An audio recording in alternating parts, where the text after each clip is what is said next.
Il sort de 17 ans de prison, il n'a pas envie d'y retourner. Va falloir que quelqu'un intervienne, mais en fait c'est nous qui allons intervenir. On n'est jamais prêt, mais faut assurer. Police, le podcast, revient pour une 2e saison. On les a aidés à être reconnus en tant que victimes, et ça c'est super important. Je me suis dit, c'est pour ça que je suis devenue policière. Des flics vous racontent leurs histoires marquantes. Des années après, je me souviens de tout. Des lieux, des odeurs, des visages. Des affaires dont ils gardent en mémoire les moindres détails. Dans la vie d'un policier, il y a beaucoup de travail, mais il y a un peu de chance aussi quand même. Police, le podcast. À l'occasion des 50 ans de l'Office central de lutte contre le trafic des biens culturels, nous rencontrons des hommes et des femmes qui enquêtent sur le patrimoine. Thomas est capitaine de police. Il travaille depuis 13 ans à l'OCBC, d'abord comme chef de groupe d'enquête et maintenant à la tête du pôle stratégie. De son propre aveu, ce n'est pas tout à fait un hasard s'il a atterri dans ce service qui traque les voleurs de patrimoine. Je suis le premier flic de la famille. Moi, je suis issu d'une famille, une maman secrétaire de direction dans un théâtre et un papa scientifique et ingénieur de recherche au laboratoire du musée du Louvre. Et en fait, quand j'étais plus petit, il m'a raconté qu'il avait travaillé avec l'OCBC. Inconsciemment, forcément, je crois que j'ai pris un peu le virus, forcément. J'ai une appétence pour tout ce qui est patrimoine, pour tout ce qui est culture. Mais en même temps, ce côté police opérationnel me plaisait énormément. Je pense que c'est ça qui m'a attiré à l'OCBC. C'est cette histoire un petit peu perso, quoi. Quand on lui demande une affaire qu'il a marquée à l'OCBC, la réponse ne se fait pas attendre. L'œil pétille et le sourire trahit le plaisir qu'il a pris sur ce dossier. Le gang des Hongrois, le gang des cartes anciennes, comme on l'appelait. Ça, c'est un dossier génial. Moi, j'ai adoré. Parce qu'on est dans un dossier typique de l'OCBC. Pourquoi ? Atteinte au patrimoine. Des cartes anciennes, 15e, dans les débuts de l'imprimerie, tout ça, qui sont dérobées dans des bibliothèques de fonds anciens, donc des bibliothèques muséales. Criminalité organisée. On a affaire à un réseau structuré de crime orgue. Dimension internationale, un réseau qui officie sur différents pays. Préjudice conséquent, on avait estimé à 3,6 millions d'euros. Donc on est sur on a tous les mots-clés du dossier type OCBC. Dit comme ça, forcément, ça rend curieux. On remonte le temps jusqu'en 2013. Comme souvent, tout part d'un renseignement. Un policier hongrois appelle Thomas. Il nous dit, bon, là, on est sur une affaire de stup.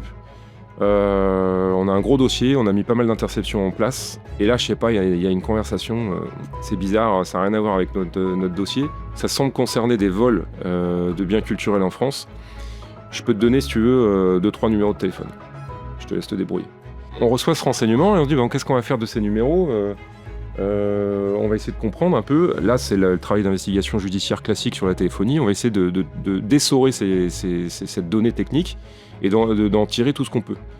Donc on met en place tout ce qu'on peut mettre en place, interception téléphonique, géolocalisation, identification, mais bon, il faut les numéros en général des voyous, c'est pas au nom du voyou, hein. Identification des numéros, etc., etc. Et puis on voit que ces numéros, ils se déplacent un peu partout en France. C'est bizarre, par raid, on les a vite appelés des raids. Les numéros étaient du côté de Montpellier, Béziers. Ça, c'était le lieu de vie, on sentait bien que c'était le lieu de vie. Puis on voit des raids régulièrement, toutes les semaines, il y a un raid de 2-3 jours. Mais alors, pas de logique particulière. L'Est, l'Ouest, le Nord, le Sud, le Centre, qu'est-ce qu'ils font ? Toulouse, Nantes, Nancy, Narbonne, Coutances, Besançon, Dijon, les malfaiteurs se lancent dans un véritable tour de France, a priori sans logique. Les policiers s'intéressent alors à ces destinations. Quel est leur point commun ?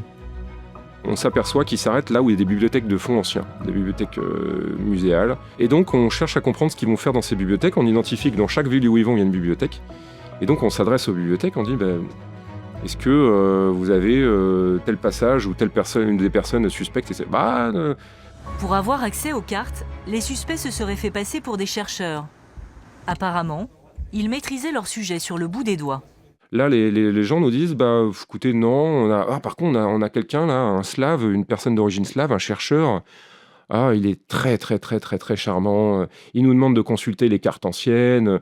Ah, évidemment, on lui fournit, c'est des salles de lecture. Et la personne, donc, a un mode opératoire, on le saura après, non violent, c'est-à-dire qu'il arrive comme un chercheur, donc ce slave, petit foulard en soie, cheveux gominés, loupe, gants blancs.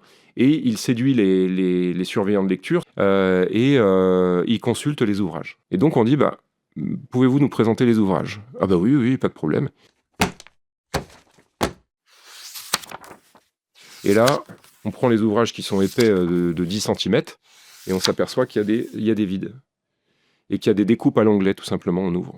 Et en fait, les bibliothèques ne s'apercevaient pas de ce qui se passait, parce qu'en fait, ils ramenaient, ils les mettaient en confiance, ils coupaient à l'onglet les cartes, ils les roulaient, ils les emmenaient, et puis personne ne voyait rien. Donc, mode opératoire non violent. Ce dossier présente une difficulté majeure. Aucun vol n'est signalé, aucune plainte déposée, aucune instruction lancée par le parquet. Pour les policiers, il a fallu comprendre le mode opératoire, où cela se déroulait et qui étaient les auteurs. Une fois qu'on a compris ce qui se passait et qui ça concernait plus ou moins, évidemment, là, quand on consulte en salle de lecture, on a des documents d'identité qui sont présentés. Bon, ces documents d'identité sont des faux papiers, hein, ils sont pas stupides, mais on récupère des images, travail de police judiciaire, les vidéosurveillance. Et là, petit à petit, on raccroche l'identité de l'équipe. Ils sont 2 au départ, puis assez rapidement, on identifie 3. Donc, à partir du moment où on comprend qu'il y a du faux papier, on comprend le mode opératoire, on comprend la cible, on se met sur les mecs. Et là, pareil, avec l'appui de BRI et autres, on surveille les mecs, on constate leurs méfaits, on se met en surveillance, en filature. On a cette problématique de ne pas les laisser voler à nouveau. Mais en même temps, pour travailler sur eux, il faut bien les laisser travailler un peu. Donc on essaie de trouver le juste milieu avec les bibliothèques de fonds anciens et puis le procureur. Et on remonte dans le temps surtout sur toutes les victimes qu'ils ont pu faire. On est à plusieurs dizaines de victimes en France. Et en termes de quantitative, on est à 600-700 cartes dérobées. Le gang est identifié. Et force est de constater qu'on est bien loin du cliché romantique de l'Arsène Lupin gentleman cambrioleur. Ces gens-là, il fallait voir comment ils vivaient.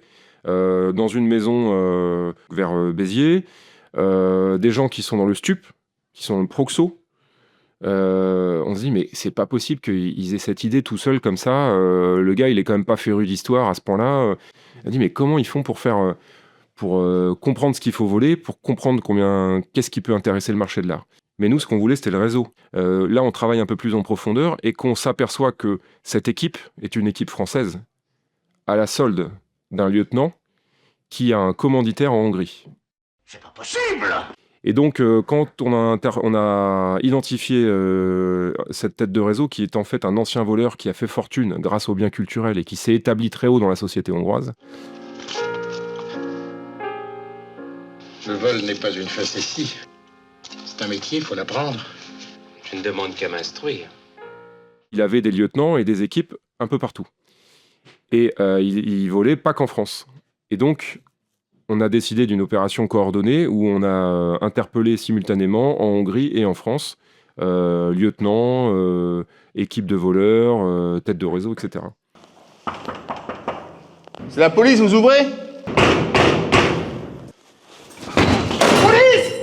Quand on a interpellé tout le monde, les voleurs avaient peur de parler de la tête de réseau, ne voulaient pas en parler. Et ils désignaient la tête de réseau comme étant la dame blanche. Alors ça pareil, ça a rajouté un peu à l'histoire. On s'est dit, putain, c'est quand même, on n'est pas loin du scénario de film là.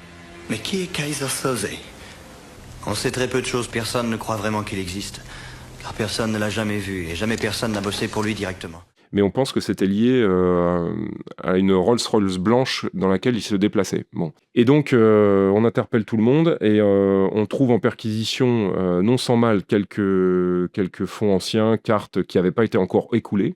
Et suite à des investigations, perquisitions assez poussées, c'est-à-dire on démonte une voiture, on la désosse. On la désosse jusqu'au bout pour trouver les faux papiers qui étaient utilisés. Donc, on trouve les faux papiers dans une voiture qu'on désosse. On arrive par différents biais à retrouver un stock de cartes qui n'avait pas été écoulé dans une télé à tube cathodique qui était stockée dans la cave du voisin. La police a tout éclairci. On connaît les coupables. Le lieutenant basé en France n'avait pas encore eu le temps d'envoyer les cartes à son commanditaire en Hongrie.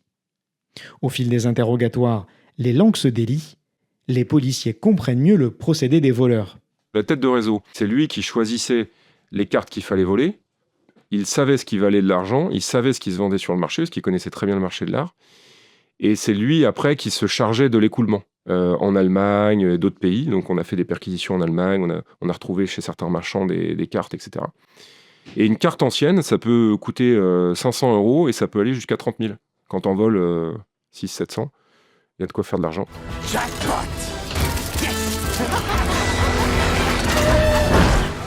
Entre les perquisitions, les saisies, et on a peut-être récupéré 400, j'ai plus trop le chiffre en tête. On en a retrouvé pas mal quand même. Les malfaiteurs sont arrêtés, placés en détention provisoire et jugés, mais l'affaire rebondit en 2019. Le lieutenant basé en France est sorti de prison depuis quelques mois et les enquêteurs de l'OCBC croisent de nouveau sa route. Forcément, on avait fort d'un réseau assez resserré avec les bibliothèques. J'ai un directeur qui m'appelle une fois, qui me dit « Monsieur, j'ai un document d'identité, là, une personne, je sais pas, ça me rappelle quelque chose. » Je lui dis « Transmettez-la moi. » Une identité qu'on connaissait pas, mais la photo, c'était notre voleur en France. Il recommence, récidive. Donc on se remet sur eux. Enfin, le chef des voleurs en France, on va dire, on va l'appeler comme ça. Il décide de reconstituer une petite équipe, sauf qu'il a plus le commanditaire derrière lui. Donc il a appris de ses premières expériences et il essaie de voir s'il peut pas recommencer à son propre profit. On part l'interpeller, il était toujours dans le même domicile. On les prend en dispositif dynamique avec la BRI de Montpellier. Donc il fallait suivre tout le monde en même temps pour les interpeller de façon coordonnée. Nous, on descend en urgence en voiture. La BRI, au moment où on va sortir de l'autoroute, les perd. Ça peut arriver, voilà. Ils les perdent et nous on se dirige, on dit tant pis, on va chercher à les raccrocher avec les moyens techniques qu'on a par ailleurs. Et là on arrive à un rond-point, à la sortie du rond-point, à la sortie de l'autoroute, et je dis au collègue qui est en train de conduire, je dis regarde, c'est la décapotable. Et le gars était dedans. Et donc on les interpelle, on sort d'autoroute, on interpelle en dynamique. Donc ça c'était assez plaisant. Et bon, je sais pas, il y a une espèce de clin d'œil là, on fait 8 heures de route et on sort d'autoroute et on tombe sur le gars quoi. Il faut un peu de chance, mais la chance ça se force. Quand on a envie, quand on a la motivation, en général ça marche.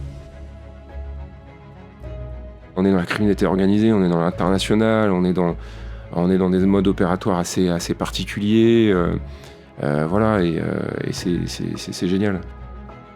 Il y a quand même une issue au dossier, une satisfaction. On a protégé le patrimoine, on a remis en place les choses comme elles doivent l'être pour profiter à tous. On a défendu une victime, on a arrêté des auteurs. Ouais, il y a du sens, il y a énormément de sens. Police, le podcast, une émission à retrouver sur l'ensemble des plateformes de diffusion.